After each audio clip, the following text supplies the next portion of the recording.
السلام عليكم ورحمة الله وبركاته. அல்லாஹ்வுக்கே எல்லா புகழும். துஆ என்பது மிக முக்கியமான ஒரு விஷயமாக பெற்றோர்களுடைய துஆவை பெறக்கூடியவர்களாக நாம் இருக்க வேண்டும்.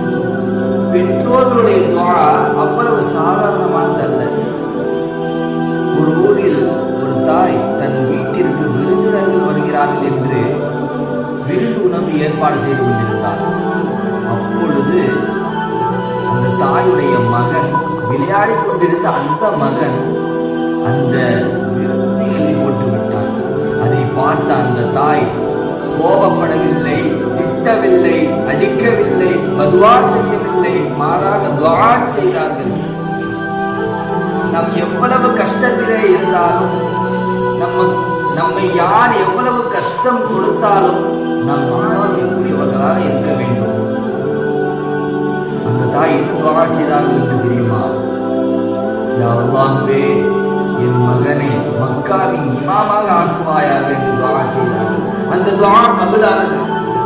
இன்றைய காலகட்டத்திலே நாம் அனைவர்களும் பார்த்து ஆச்சரியப்படக்கூடிய சுதேசிதான் அந்த சிறுவர். தாய் தந்தையுடைய துஆவில் அவ்வளவு சிறப்பு இருக்கிறது.